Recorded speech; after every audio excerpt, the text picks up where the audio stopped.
I am 26 years old and a woman. My sister, Amelia, has always had a special talent for making me feel small. It was a skill she honed throughout our childhood, a quiet sort of artistry that involved backhanded compliments and carefully placed whispers to our parents. As we got older, the methods changed, but the goal remained the same: to position me as the family's resident failure, the benchmark against which her own successes could be measured. I had learned to live with it, mostly by keeping my distance and building a life for myself that she couldn't easily touch. But Thanksgiving was a mandatory performance, a day where I had to sit at her table and swallow whatever casual cruelty she decided to serve alongside the turkey. This year felt different from the moment I walked through the door. The air was thick with a kind of nervous energy I wasn't used to. My brother-in-law, Mark, who is usually a placid, agreeable man content to orbit his wife, was practically vibrating with anxiety. He kept smoothing his tie and glancing at the front door. Amelia, on the other hand, was glowing. She wore a dress that was far too elegant for a family dinner, and she greeted me with a smile that was all teeth and no warmth. "Look what the cat dragged in," she said, her voice loud enough for everyone in the living room to hear. A few of our cousins chuckled politely. My mother shot her a look that was meant to be disapproving but lacked any real force. I just smiled a tight, practiced smile. I had decided on the car ride over that I would not let her get to me. I would be a placid lake of calm. Nothing she said would cause a ripple. "Happy Thanksgiving, Amelia," I said, my voice even. I moved past her to greet my parents. My father gave me a warm hug, but my mother's was tense. She was already stressed about keeping the peace, a job that fell to her every holiday. She smoothed my hair and whispered, "Just try to get along with her today, please. It's an important day for Mark." I didn't ask why. I knew better than to show interest in Amelia's life, as it only ever gave her more ammunition. I found a quiet corner of the sofa and settled in, hoping to become invisible. For a while it worked. The conversation flowed around me. Mark was talking about a big project at his firm, his voice a little too loud, his gestures a little too broad. He was performing for someone, but I couldn't figure out who. The guests were the usual family assortment: aunts, uncles, and a handful of cousins who, like me, seemed to prefer blending into the furniture. Then came the moment that changed everything. Amelia stood up, tapping a glass with her fork to get everyone's attention. The room fell silent. Mark looked at her, a flicker of panic in his eyes. He seemed to know what was coming. "I just want to make a little toast before we sit down to eat," Amelia began, her eyes sweeping the room before landing directly on me. She held my gaze, a smug little smirk playing on her lips. "To family, to being grateful for what we have, and to remembering that no matter how successful some of us are," she paused, letting the words hang in the air, "we always have room at our table for those who are still figuring things out." My blood went cold. This was a new level of public humiliation. It wasn't a whisper or a backhanded compliment. It was a declaration, delivered to an audience. She wasn't done. She raised her glass higher. "So, with that in mind, I'd like to officially announce that the loser has arrived." A wave of uncomfortable laughter rippled through the room. It wasn't genuine amusement. It was the kind of nervous laughter people produce when they don't know what else to do. My uncle patted my arm awkwardly. My mother's face was a mask of strained neutrality. I felt a dozen pairs of eyes on me, a mixture of pity and morbid curiosity. I sat frozen, my carefully constructed wall of calm crumbling into dust. My heart was pounding in my ears. I felt hot, then cold, then hot again. I wanted to disappear. I wanted to scream. But I did nothing. I just sat there, the focal point of her cruel little show. The laughter began to die down, replaced by an awkward silence. Amelia's smile faltered for a second, as if she'd expected a more enthusiastic response. She looked at Mark for support, but he was staring at the front door, his face pale. And then the doorbell rang. The sound cut through the tension like a knife. Mark practically jumped out of his skin. He rushed to the door, fumbling with the lock. Amelia's perfectly composed expression was replaced with one of pure, unadulterated panic. "He's here," Mark hissed over his shoulder as he pulled the door open. Everyone be normal. A man stepped into the entryway.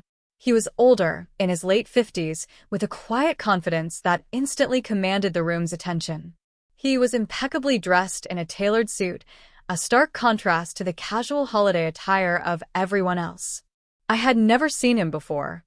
Mark was fawning over him, taking his coat, offering him a drink, his voice cracking with nerves.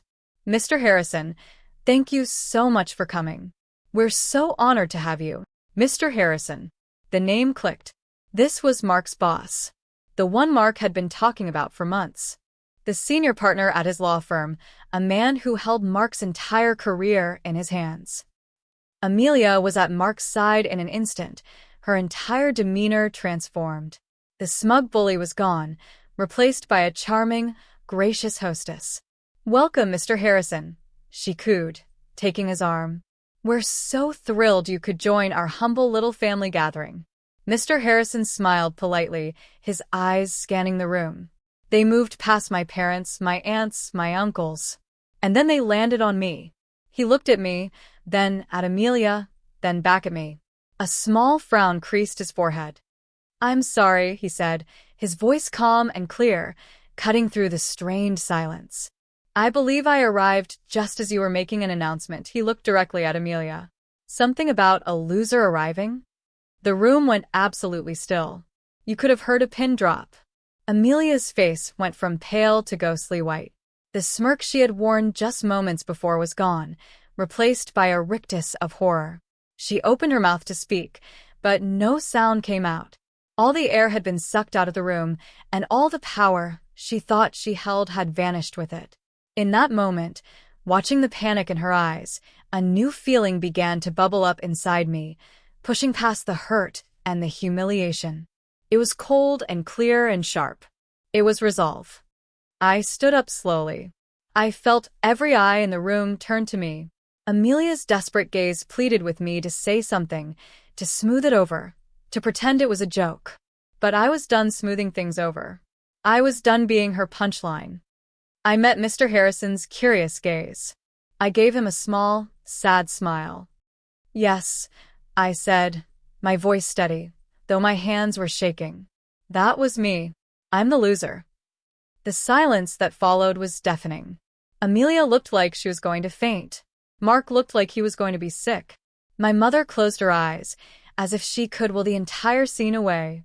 Mr. Harrison, however, just continued to look at me, his expression unreadable. He took a step forward, away from Amelia's clinging grasp, and extended his hand to me. "Well," he said, his voice devoid of judgment, "it's a pleasure to meet you. I'm Robert Harrison." I took his hand. His grip was firm and steady. "It's nice to meet you too," I replied. I did not offer my name. I let the label my sister had given me hang in the air between us. The room remained frozen in a state of suspended animation. No one knew what to do or say next. The power dynamic had been shattered, and the pieces were still falling. Amelia, finally regaining some semblance of composure, tried to salvage the situation. "Oh, that was just a silly family joke," she said, her laugh high and brittle. "My sister and I, we have such a dark sense of humor. You know how siblings are." Mr. Harrison did not look at her. His attention was still focused entirely on me. "Is that so?" he asked, his tone mild. It was a simple question, but it carried an immense weight. He was asking me to confirm her story, to let her off the hook, to restore the comfortable social order she had just so spectacularly destroyed. He was giving me an out. More importantly, he was giving me a choice. I thought about all the years of small cuts, the constant undermining, the way she had systematically tried to diminish me in the eyes of our family. I thought about the placid lake of calm I had promised myself, and I realized that a lake can be calm on the surface but have powerful, dangerous currents underneath. This was my moment to let that current pull her under. I held Mr. Harrison's gaze. I let the silence stretch for another few seconds, long enough for the panic in Amelia's eyes to curdle into sheer terror. "No," I said, my voice quiet but firm. "It's not a joke." I felt a strange sense of release as the words left my mouth. It was as if a heavy weight I had been carrying for years had suddenly been lifted. The immediate aftermath was chaotic. My mother rushed forward, trying to play peacemaker. Now, let's not have any drama, she said, her voice trembling slightly. We're all family here. Mr. Harrison, can I get you something to drink? Some spiced cider. She was trying to create a distraction, to pull the focus away from the gaping wound that had just been torn open in the middle of her living room. But Mr. Harrison was not easily distracted. He gave my mother a polite but dismissive nod before turning his attention back to me. I see, he said. He didn't press for more details. He didn't need to. The entire story was written on the faces of everyone in the room. Amelia's horror, Mark's desperation, my mother's frantic attempts at damage control. I needed to get out of that room. I needed a moment to breathe, to process what had just happened. I excused myself quietly, murmuring something about needing to use the restroom. As I walked away, I could feel Amelia's eyes burning into my back. I didn't look at her. I walked down the hall to the guest bathroom and locked the door behind me. I leaned against the cool wood of the door, my heart still hammering against my ribs. I looked at my reflection in the mirror. My face was pale, but my eyes were clear. The humiliation I had felt just a few minutes ago was gone, replaced by a cold, hard anger. She had finally pushed me too far. She had done it in front of an audience, and now she was going to have to deal with the consequences in front of that same audience. I could hear muffled voices from the living room. I couldn't make out the words, but the tone was frantic. I could imagine the scene, Amelia and Mark trying to explain away her behavior, my mother fluttering around them, trying to smooth things over. A grim satisfaction settled over me. For the first time in my life, Amelia was not in control of the narrative. I stayed in the bathroom for a few more minutes, taking deep breaths, letting the adrenaline subside. I had a decision to make. I could go back out there and let my mother sweep everything under the rug. We could all pretend it never happened, and the rest of the day would be excruciatingly awkward, but the status quo would be preserved. Or I could go back out there and finish what I had started. I thought about Mark's career. I thought about how important this dinner was to him, to them. Amelia's social standing was intrinsically tied to his professional success. She thrived on the perception of having a perfect life with a successful husband. Mr. Harrison's good opinion was currency to them, and she had just squandered it in a spectacular display of petty cruelty. A plan began to form in my mind, sharp and clear. It was not just about getting revenge for today's insult. It was about dismantling the entire false narrative she had built around me for years. And Mr. Harrison, an unwitting guest at our dysfunctional family drama, was the key. I opened the bathroom door and walked back towards the living room. As I approached, I could hear their voices more clearly. They were in the dining room now, just off the main living area. I paused in the hallway, hidden from view. "Can't believe you would say that, Amelia," Mark was whispering fiercely. "Of all the stupid, reckless things to say, you chose that? Tonight." I didn't know he was right behind me, Amelia hissed back. "How was I supposed to know? She just gets under my skin, Mark. You know that. She comes in here with her quiet little judgments and her pity-me attitude. She wasn't doing anything. She was just sitting there," he retorted. "Now my boss, the man who decides if I make partner, thinks my wife is a cruel person who bullies her own sister. How do you think that reflects on me?" "We can fix it," Amelia said, her voice laced with desperation. "We just have to explain. We'll tell him it's a long-running joke. We'll get her to play along." "She's not going to play along," Mark said, his voice grim. "Did you see her face? She's done." A cold smile touched my lips. He was right. I was done. I was done playing the part they had assigned me. I stepped out of the shadows and walked into the dining room. They both froze when they saw me, their faces a mixture of guilt and fear. "Talking about me?" I asked, my voice light. Amelia's eyes narrowed. "What do you want?" she snapped. "Nothing," I said calmly. "I just came to see if dinner was ready. I'm sure Mr. Harrison is getting hungry." I walked past them and into the living room. Mr. Harrison was standing by the fireplace, looking at the family photos on the mantel. He turned as I approached. Are you all right? He asked, his voice genuinely concerned. I'm fine, I said.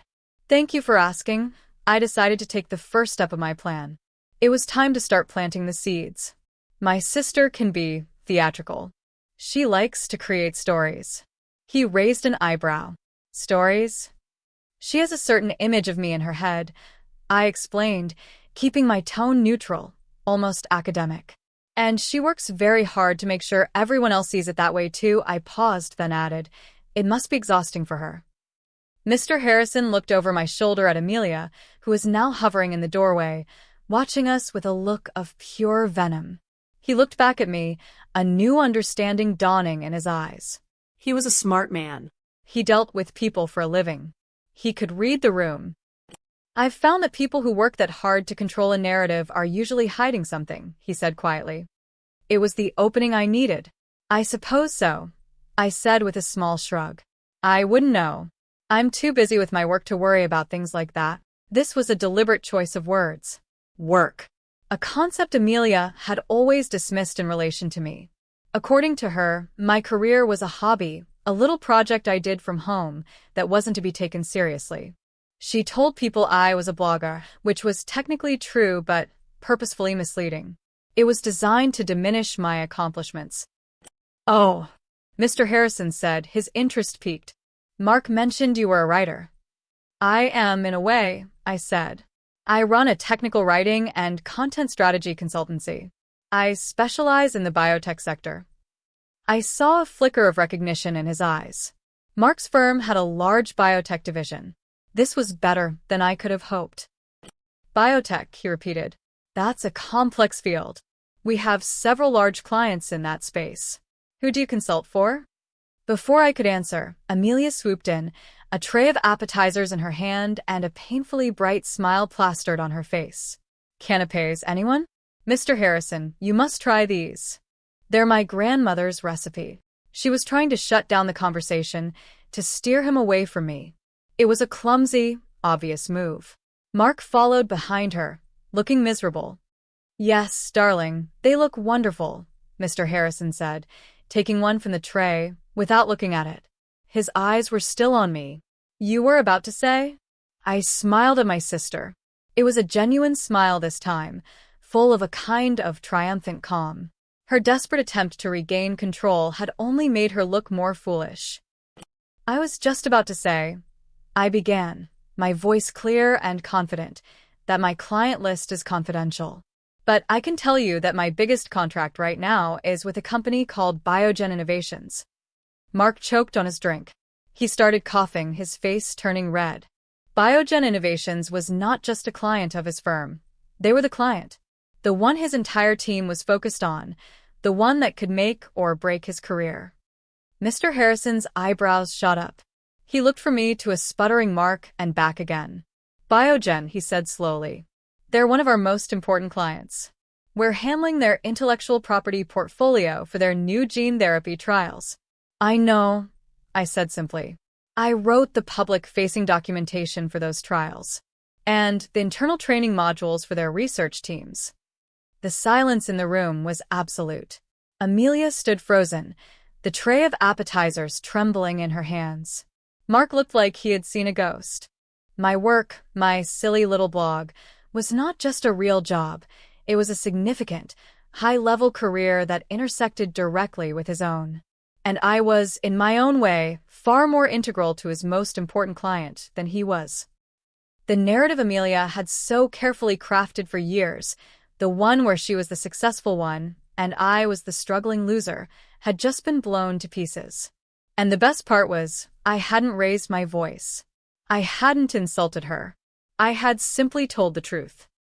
Mr. Harrison let out a low whistle. Well, I'll be, he said, a slow smile spreading across his face.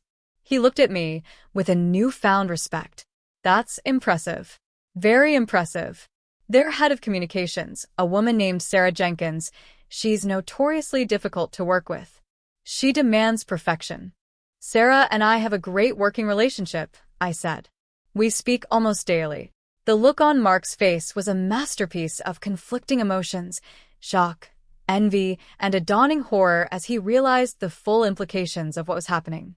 His wife had just publicly humiliated a key contractor for his firm's most important client. In front of his boss. Amelia finally found her voice, though it was thin and reedy. "Well, isn't that nice?" she managed to say. "We had no idea your little project had become so serious." The condescension was still there, a pathetic last-ditch effort to maintain her sense of superiority. But it had lost all its power. It sounded hollow and desperate. "It's not a project, Amelia," I said, my voice gentle but firm. "It's my company. I have 3 full-time employees and a roster of freelance contractors. We're projecting to clear 7 figures in revenue this year." I had never shared those details with my family, not because I was ashamed, but because I knew they wouldn't understand. And I knew Amelia would find a way to twist it, to make it seem like a failure or a fluke. So I had kept my success to myself. It was my private world, the one place she couldn't touch. Until now. Now I was laying it all out on the table, not for their approval, but as a weapon. Mr. Harrison was openly impressed now. 7 figures? In biotech consulting? That's remarkable for a small firm. You must be very good at what you do. "I try to be," I said. My mother, who had been listening from the kitchen doorway, finally spoke. "Dinner is ready," she announced, her voice strained. "Let's all take a seat at the table." It was a desperate plea for normalcy, a hope that the act of sitting down and eating would somehow erase the last 15 minutes. But it was too late for that. The Thanksgiving dinner she had so carefully planned was now a minefield. We all moved to the dining room. The seating arrangement was a disaster. My mother tried to place me at the far end of the table, away from Mr. Harrison, but he would have none of it. "No, no," he said, gesturing to the empty seat beside him. "I'd like to sit next to." "I'm sorry, I never did get your name." "It's Clara," I said. "Clara," he repeated, smiling warmly. "Please sit here. I want to hear more about your work with Biogen. I have a feeling you might be able to offer some insights that Mark's team has been missing." Mark, who was sitting across the table, winced as if he'd been physically struck. Amelia, seated at the head of the table, looked murderous. I took the seat next to Mr. Harrison, a quiet sense of victory settling over me. The game had changed. I was no longer the family loser. I was a respected professional, a peer of the most important person in the room. And my sister had no idea how to handle it. The dinner that followed was one of the most excruciatingly tense meals of my life.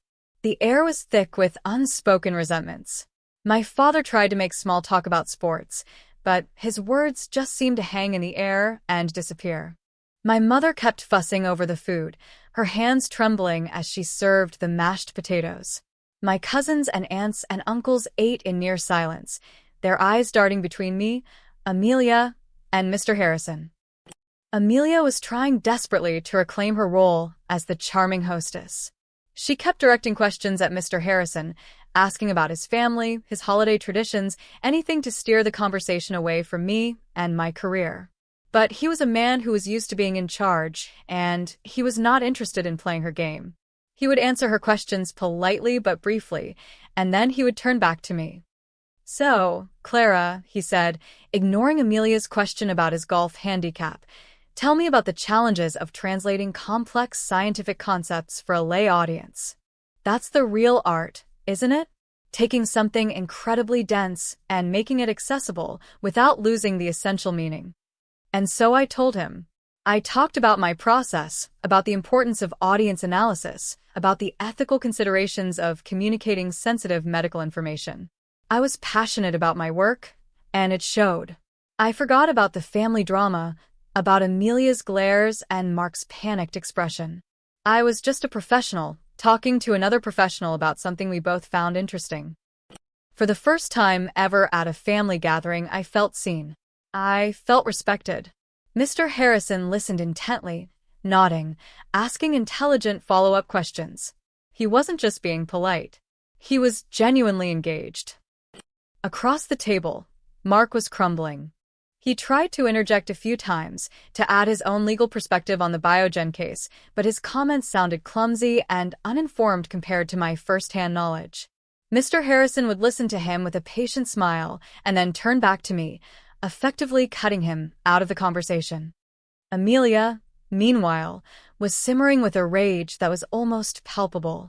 She sat at the head of the table, her food untouched, her knuckles white as she gripped her wine glass.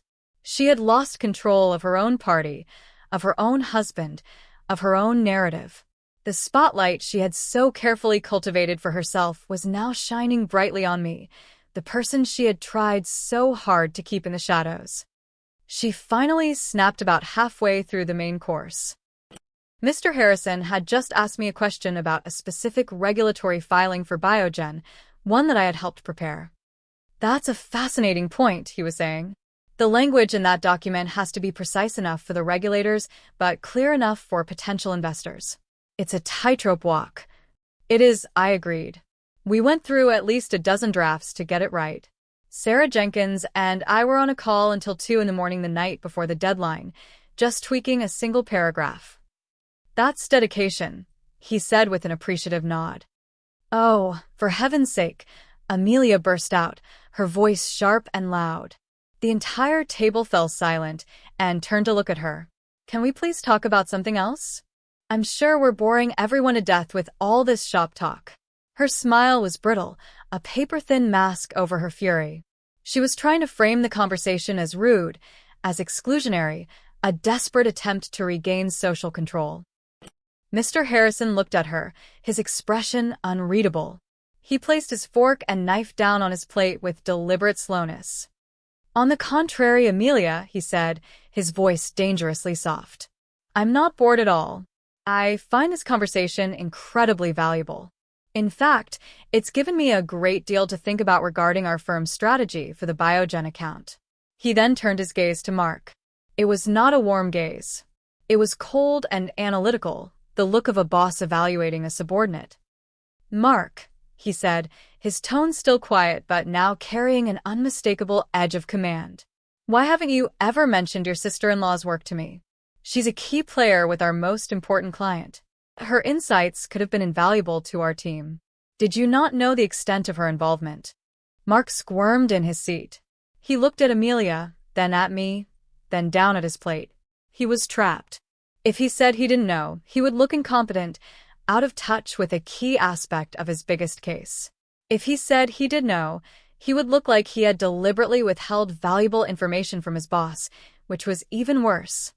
He stammered, his face slick with sweat. "I knew she did some writing for them. I didn't realize. I mean, she's always been very modest about it." He was trying to throw me under the bus, to paint me as the one who had been secretive. It was a weak, cowardly move, and we all knew it. Before I could respond, Mr. Harrison spoke again, his voice like ice. "Modesty is a virtue, Mark," he said. "But failing to leverage a critical asset because of what appears to be some strange family dynamic is not. It's a business failure." He let the words hang in the air, a death sentence for Mark's career aspirations. The promotion to partner he had been so desperate for was evaporating before his very eyes. Amelia couldn't stand it. Her entire world, the one built on her husband's success and her own perceived social superiority, was collapsing. And it was my fault. In her mind, I had orchestrated this entire thing. "She's lying," Amelia suddenly shrieked, pointing a trembling finger at me across the table. "She's making it all up to embarrass me. Her little blog is nothing. She's a nobody. She's just jealous of me, of my life, of my husband." The outburst was shocking in its raw, unfiltered ugliness. The last vestiges of her polite hostess facade had been stripped away, revealing the bitter, envious person underneath. My mother gasped, "Amelia, stop it." But Amelia was beyond reason. She was cornered, and she was lashing out. "She's always been like this," she continued, her voice rising to a hysterical pitch. "Trying to ruin everything for me. She's a loser, I told you. A pathetic, jealous loser." The room was in stunned silence. No one knew what to do. This was no longer just an awkward family dinner. It was a complete and total meltdown. I just sat there, watching her. I didn't feel angry anymore. I didn't even feel vindicated. I just felt sad. Sad for her, that her sense of self-worth was so fragile that my success felt like a personal attack. Sad that she was so consumed by bitterness that she couldn't see how much she was destroying herself. Mr. Harrison, however, was not sad. He was appalled. He slowly folded his napkin and placed it on the table. He stood up. "Thank you for the meal, Amelia," he said, his voice cold and formal. "But I believe it's time for me to leave." He didn't look at Mark. He didn't look at anyone else. He walked out of the dining room and towards the front door. Mark, jolted out of his stupor, scrambled to his feet and ran after him. "Mr. Harrison, please wait." We heard him beg from the entryway. "Let me explain. She's just upset. It's been a stressful day." We couldn't hear Mr. Harrison's reply, but a moment later, the front door opened and then closed with a quiet, final click. Mark didn't come back to the dining room. The silence that descended on the table was heavier than anything that had come before. The party was over. Amelia stood frozen for a moment, her chest heaving, the ugly words she had screamed still echoing in the room. Then, she let out a choked sob, turned, and ran up the stairs. A door slammed shut somewhere on the second floor. My mother burst into tears. My father just sat there, his head in his hands, looking 100 years old. My aunt finally broke the silence. "Well," she said, picking up her fork, "I guess I'll have some more of this stuffing." "It's delicious, Carol." It was such a mundane, absurd thing to say, but it broke the spell. People started to move, to talk in hushed whispers. The family, in its own strange way, was trying to put itself back together, to pretend that the heart of its dysfunction hadn't just been ripped out and put on display. I knew I couldn't stay. There was nothing left for me to do or say here. I quietly excused myself. My mother didn't try to stop me. She just nodded, her eyes red and swollen. My father walked me to the door. "I'm sorry, Clara," he said, his voice heavy with a weariness that seemed to go bone deep. "I'm so sorry. We should have stopped it years ago." It was the closest he had ever come to acknowledging the truth of my relationship with Amelia. It was a small comfort, but it was something. "It's okay, Dad," I said, though it wasn't. "It's over now." I hugged him and walked out into the cold November night. As I drove away, I didn't feel triumphant. I didn't feel happy. I just felt empty. I had won. I had exposed my sister, dismantled her narrative, and possibly ruined her husband's career. I had gotten my revenge. So why did it feel so hollow? I drove for a while with no destination in mind, just needing the motion, the feeling of putting distance between myself and that house. My phone buzzed in the cup holder. It was a text from my friend, Chloe. "How's the turkey and torture session going?" I pulled over to the side of the road and called her. I told her everything, from the "loser has arrived" comment to Amelia's final, desperate meltdown. She listened patiently, without interrupting. "Wow," she said when I had finished. "Just wow. Are you okay?" "I don't know," I admitted, my voice cracking. "I feel like I should be celebrating, but I just feel drained." "Of course you do," she said, her voice warm and steady. "You just fought a war you've been losing for 20 years. And you won. But winning a war is still exhausting. It doesn't mean it wasn't worth fighting." She was right. It had been a war, a long, quiet war of attrition. And today had been the final, decisive battle. It wasn't a clean victory and there were casualties, but it was a victory nonetheless. "What do you think will happen now?" I asked. "With them? Who cares?" she said bluntly. "Mark's career is probably toast. Your sister is going to have to face the fact that she can't bully you anymore. Your parents might finally have to do some actual parenting. But none of that is your problem. Your problem is figuring out what you want your relationship with them to look like now that you hold all the cards." I thought about that as I drove home. What did I want? I didn't want to be estranged from my family. I loved my parents, and even on her worst days, There was a part of me that still loved the sister Amelia used to be, long before the jealousy took root. But I couldn't go back to the way things were. I couldn't sit at that table ever again and pretend to be the person she wanted me to be. The next few days were quiet. I didn't hear from anyone in my family. No angry calls from Amelia, no pleading texts from Mark, not even a check-in from my mother.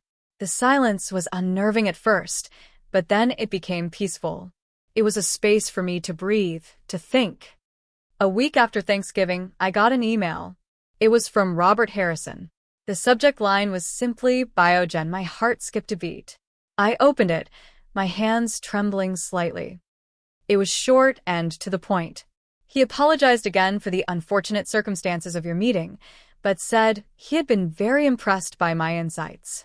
He had spoken with Sarah Jenkins at Biogen, who had, in his words, sung my praises. He wanted to know if I would be interested in a meeting.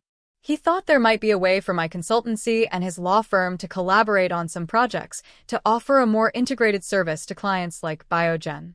He said he believed my ability to translate complex information was a rare and valuable skill.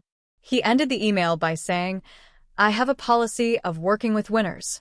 I hope to hear from you soon." I read the email 3 times.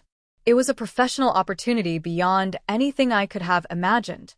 It was a validation of my work, of my skills, from a man at the top of his field. It was everything I had ever wanted, and it had been born from the ashes of the worst Thanksgiving of my life. But it was also a test. Working with his firm would mean interacting with Mark, at least tangentially. It would mean being a constant, professional reminder of his wife's spectacular failure. It was a complicated, messy situation. I called Chloe and read her the email. "Take the meeting," she said without a moment's hesitation. "Are you kidding me? This is huge, Clara. This is your I've arrived moment. Don't let their drama hold you back from this." "But what about Mark?" I asked. "What about him?" she countered. "He's a grown man who made his own choices.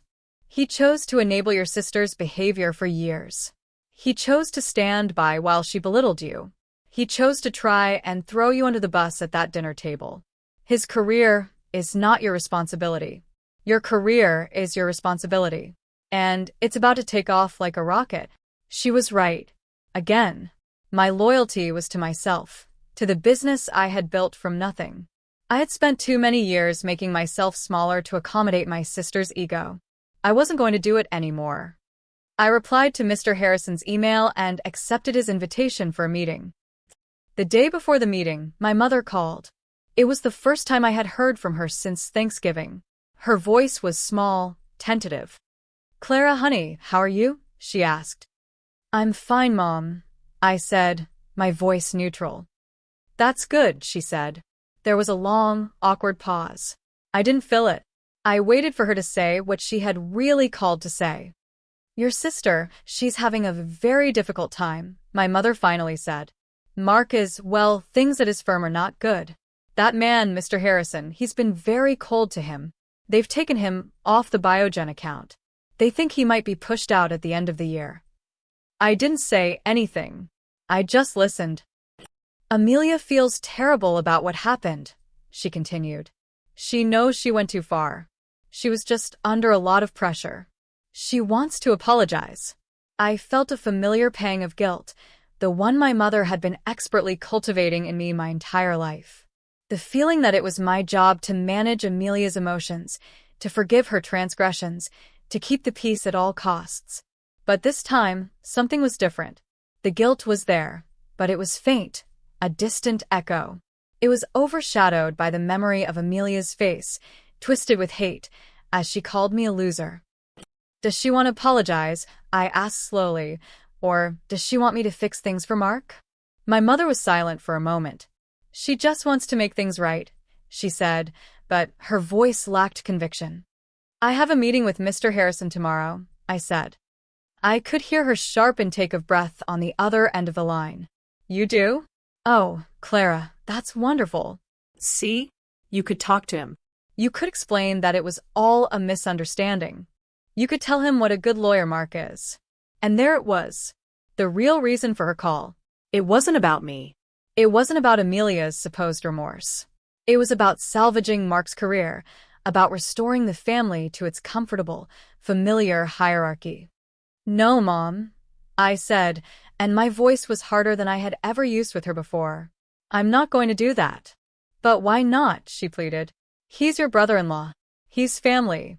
"Mark stood by and let Amelia humiliate me for years," I said, my voice shaking with a sudden surge of anger. "He said nothing. He did nothing. At that dinner, he tried to blame me to save his own skin. He is not my responsibility. And Amelia is not sorry for what she did. She is sorry she got caught. There's a difference." "You're being so cold," she whispered, and I could hear the tears in her voice. "I don't understand why you have to be so unforgiving." "I'm not being cold, Mom," I said, my voice steadying. "I'm drawing a boundary. It's something I should have done a long time ago. I have to go now.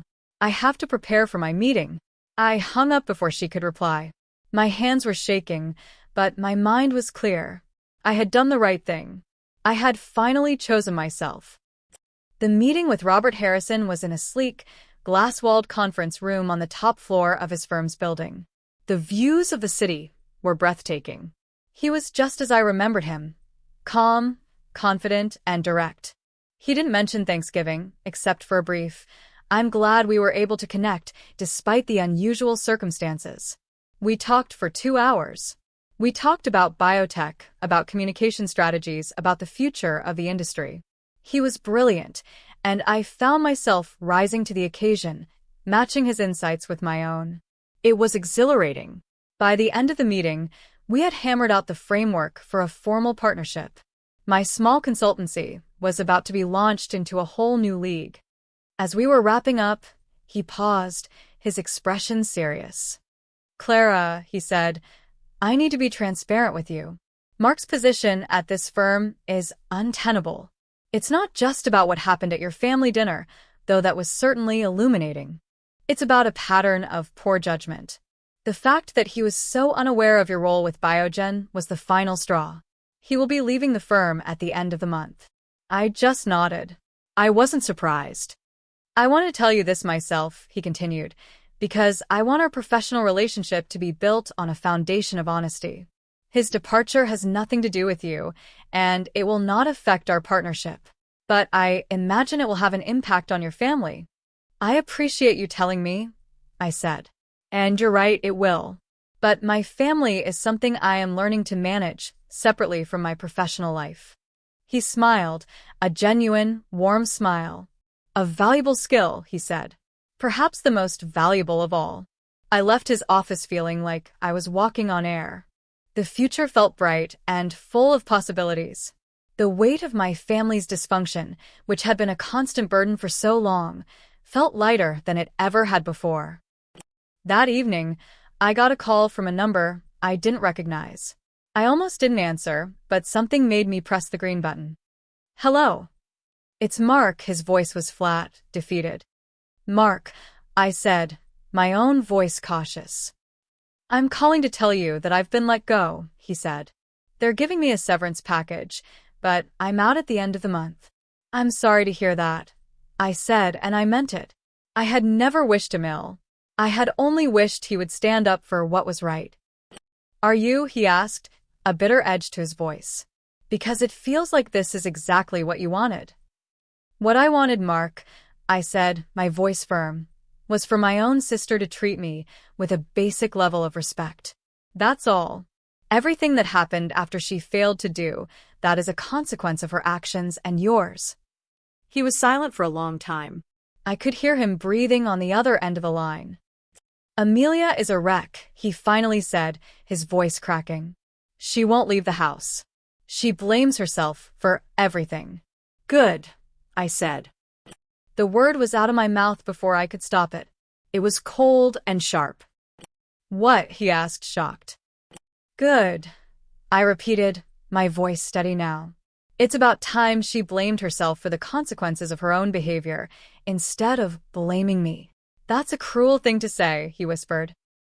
"Is it?" I countered. "Is it crueler than your wife announcing to a room full of people that I'm a loser? Is it crueler than you standing by and letting it happen? You don't get to call me cruel, Mark." You lost that right. I didn't wait for him to respond. I ended the call. I blocked his number. Then I blocked Amelia's number. And my mother's. I needed space. I needed time to build my new life, the one where I was the main character, not a supporting player in someone else's drama. The next few months were a whirlwind. The partnership with Robert Harrison's firm was a massive success. My business grew exponentially. I hired more staff. I moved into a real office with my name on the door. I was busy, I was challenged, and I was happy. I didn't speak to my sister or my mother for almost a year. My father would call me occasionally for quiet, stilted conversations. He told me that Mark had found a new job at a smaller, less prestigious firm. They had to sell their house and move to a smaller apartment. Amelia, he said, was different, quieter. She didn't host parties anymore. She had lost her sparkle. I didn't know what to say to that, so I just said, I hope she's okay. The following Thanksgiving, my father called and asked if I would consider coming to their house for dinner. It would just be the four of them, he said. No extended family. Amelia wanted to see me. She wanted to talk. I hesitated. A part of me wanted to say no, to protect the peace I had worked so hard to build. But another part of me was curious. I wanted to see what was left after the storm. I agreed to go. When I walked through the door, the house was quiet. There were no guests, no nervous energy. It was just my parents sitting in the living room. My mother gave me a tentative hug. It felt different from all the hugs that had come before it. It felt real. Amelia was in the kitchen. She was wearing an old sweater and jeans. Her hair was pulled back in a simple ponytail. She looked smaller than I remembered. The hard, brittle shell she had always worn was gone. She turned when I walked in. Her eyes were full of a sadness I had never seen in them before. "Hi, Clara," she said, her voice barely a whisper. "Hi, Amelia," I said.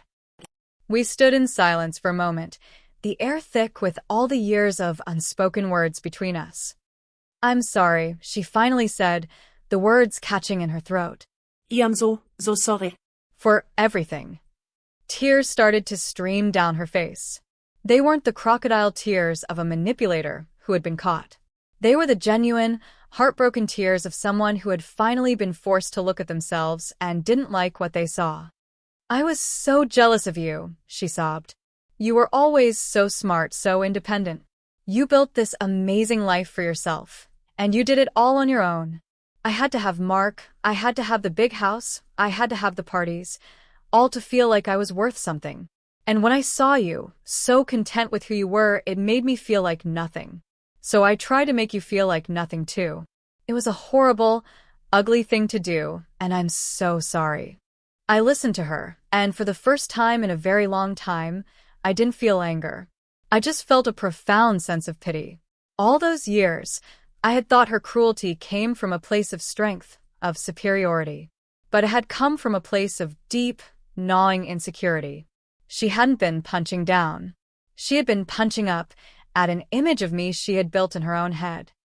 I didn't know if I could forgive her. Not completely.